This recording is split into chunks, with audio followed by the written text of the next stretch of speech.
The dramatic escalation we are now witnessing in the confrontation between the US and Russia is not a calculated geopolitical move, it is the direct, brutal consequence of Vladimir Putin's fatal psychological miscalculation.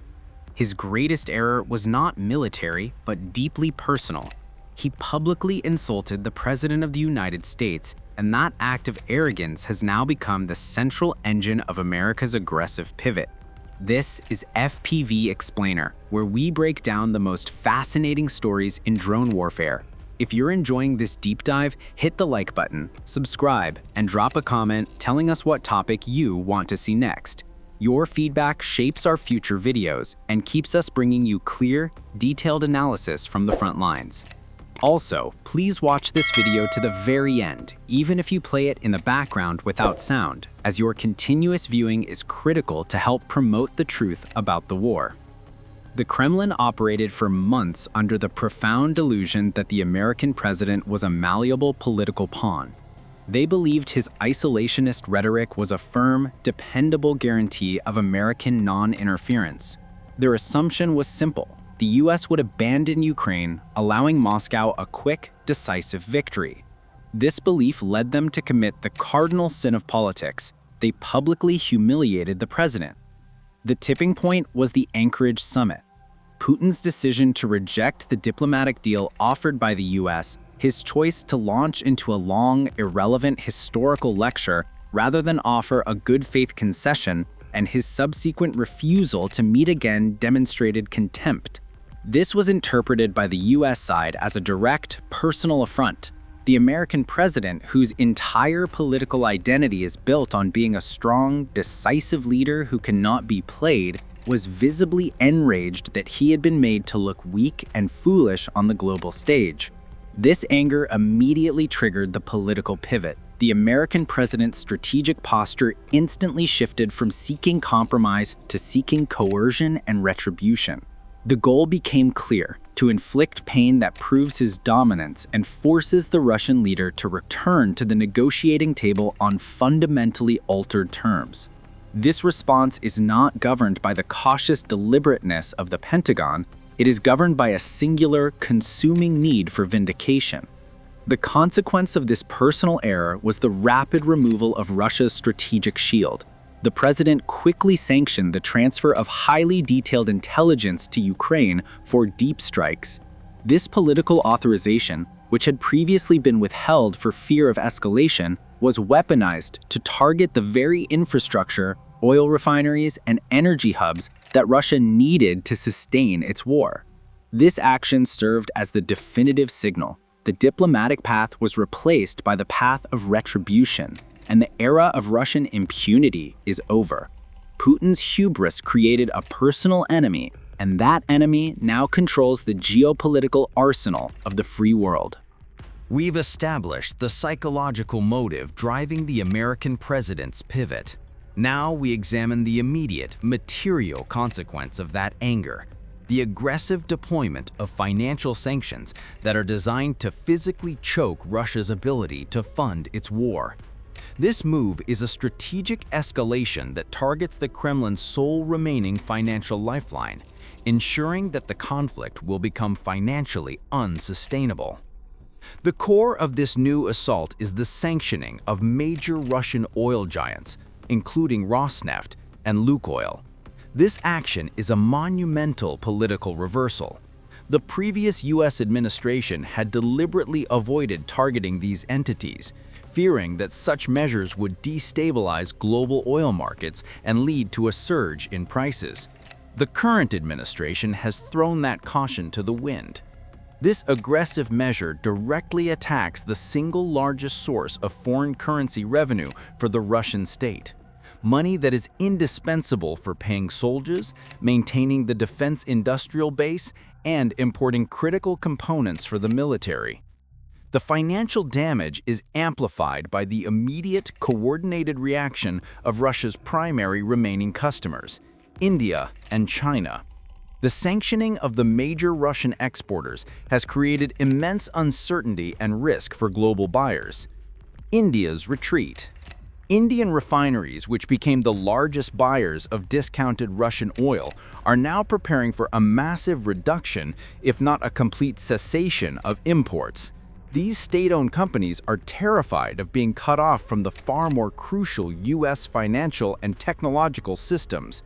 The American president's public pressure on India, followed by the sanctions, has effectively forced New Delhi to choose between the Russian energy market and the global market. China's hesitation. Even Chinese state-owned companies, which are vital for propping up Russia's economy, have temporarily paused new purchases of Russian crude, citing fear of secondary sanctions. This is a crucial sign that the financial risk is now severe enough to disrupt the entire supply chain, proving that Beijing is not an unconditional financial savior. This systematic financial squeeze is further compounded by a maritime blockade that targets Russia's desperate measures to circumvent sanctions. The Russian shadow fleet, the massive collection of aging tankers used to transport oil outside of Western insurance and regulatory frameworks, is now facing active physical enforcement. The highly public seizure of a Russian-linked tanker by French authorities is a direct signal that the era of easy smuggling is over. This maritime blockade increases the risk, time, and astronomical insurance costs of transporting Russian oil, dramatically cutting into the already diminished profit margins and accelerating the financial collapse.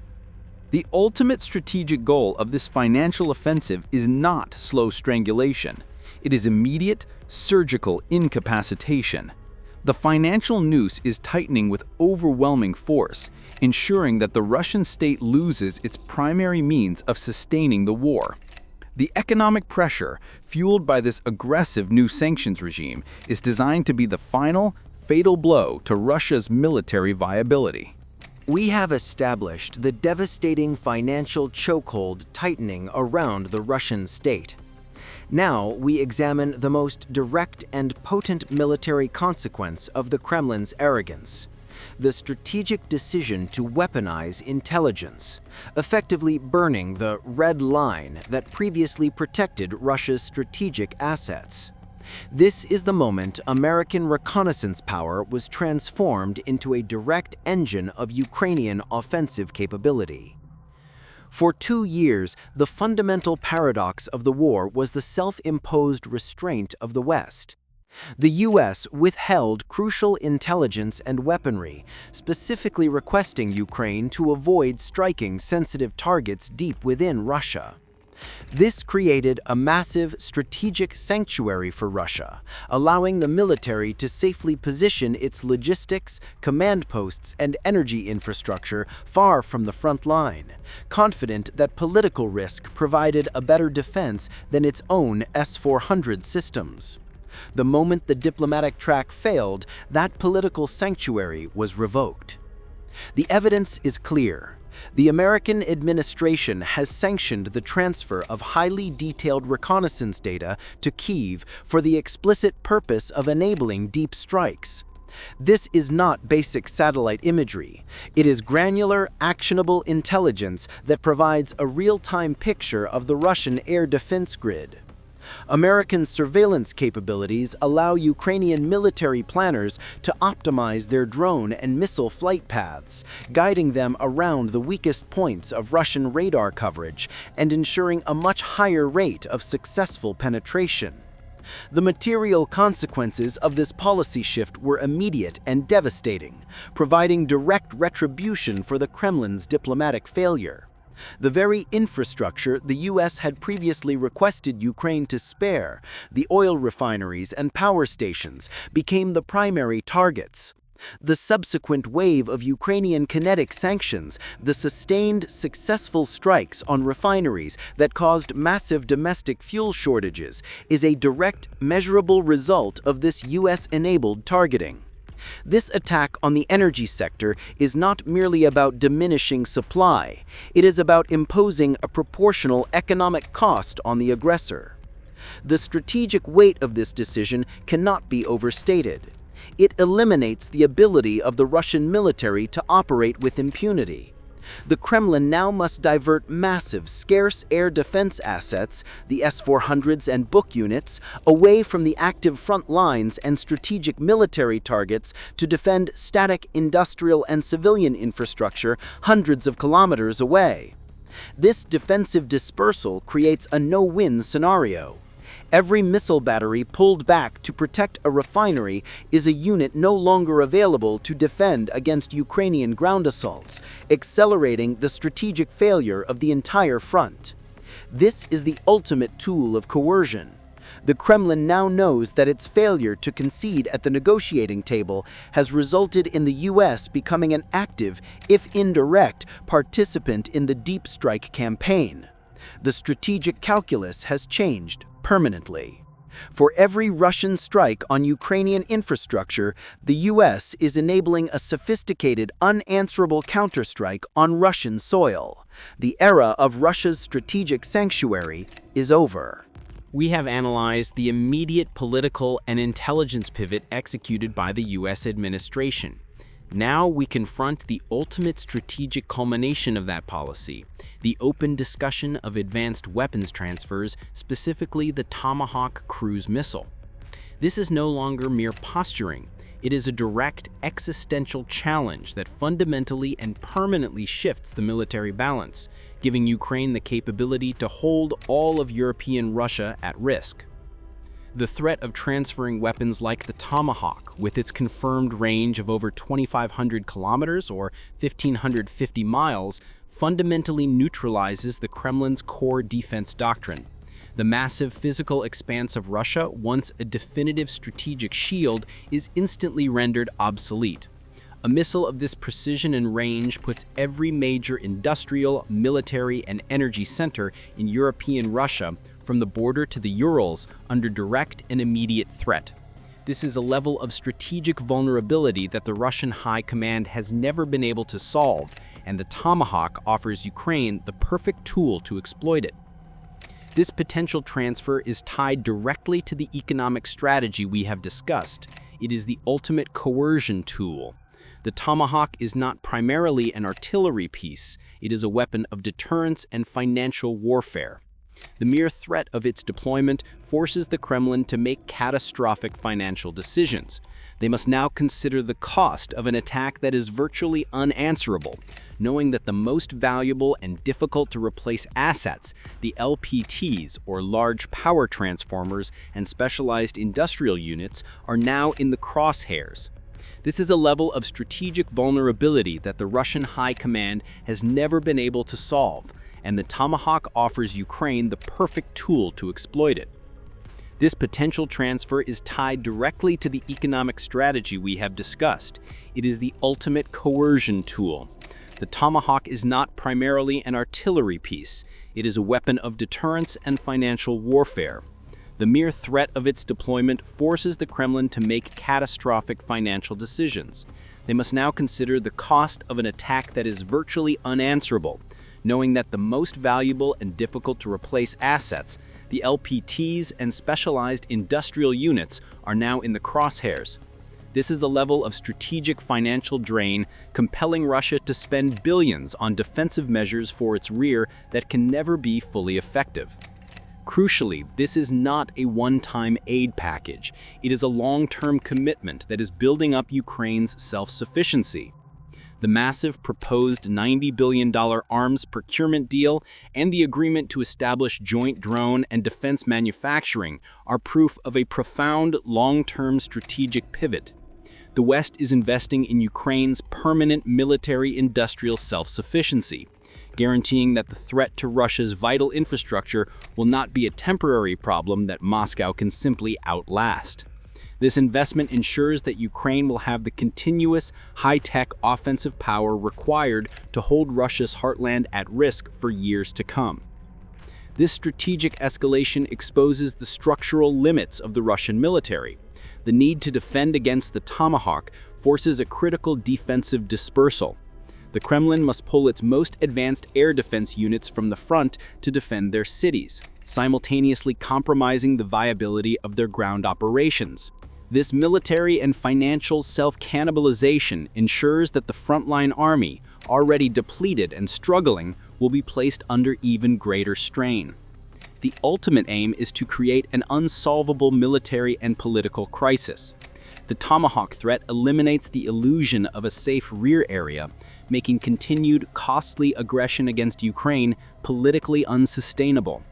The new military balance is defined by Ukraine's ability to impose costs that are existential to the Russian regime, making the negotiation table the only viable exit strategy for Moscow. We have meticulously analyzed the confluence of external pressure, devastating military threat, and internal economic decay that defines the current phase of the Russian war effort. Now we deliver the final, unavoidable conclusion. The war has entered an irreversible phase of Russian defeat, and the final peace will be dictated by Ukraine's terms. This outcome is assured because Vladimir Putin has exhausted his political capital, his economic lifelines, and his strategic options, creating a crisis he cannot escape. The core of this impending defeat is the strategic reversal of the two nations' negotiating positions. For the first 2 years of the war, the Kremlin dictated terms, using the threat of escalation and the stability of its energy exports as leverage. That era is over. The American president's strategic pivot, driven by personal anger over being humiliated, has converted into a massive geopolitical force. The implementation of the financial chokehold through sanctions on major oil companies and the maritime blockade of the Shadow Fleet directly starves the Russian war budget, severing the financial arteries required to sustain the conflict. The war is now financially unsustainable. This economic pressure is amplified by the military's terminal strategic vulnerability. The political decision to lift the unrestricted zones and provide intelligence for deep strikes, combined with the clear threat of weapons like the Tomahawk cruise missile, has eliminated Russia's sanctuary. The Kremlin is now forced to spend its dwindling budget defending stationary industrial assets hundreds of miles behind the front line. This defensive dispersion compromises the viability of the entire frontline effort, creating a catastrophic structural weakness. The military is being consumed by the financial drain required to defend its own home territory. The ultimate failure lies in the Kremlin's political rigidness. Putin's strategic miscalculation was his profound belief that the West would remain divided and that he could simply outlast the war. The open discussion of weapons like the Tomahawk and the immediate effective implementation of deep strikes are proving this assumption to be fatal. The pressure is no longer just about slowing the Russian advance. It is about accelerating the structural collapse of the state. The massive proposed $90 billion arms deal and the agreement to co-produce drones are long-term investments that guarantee Ukraine's future military self-sufficiency, ensuring that the war of attrition has a definite financial expiration date. The final verdict is sealed. The Russian war is lost. The system has reached a point where political face-saving is no longer possible. The cumulative effect of these strategic pressures forces the Kremlin to a final choice: admit defeat now and negotiate on terms dictated by the West and Ukraine, or continue the fight and guarantee a total, irreversible economic and military collapse later. The war will end because the cost of continuing the aggression has been raised to an unbearable existential level that the Kremlin has no political or financial means to escape.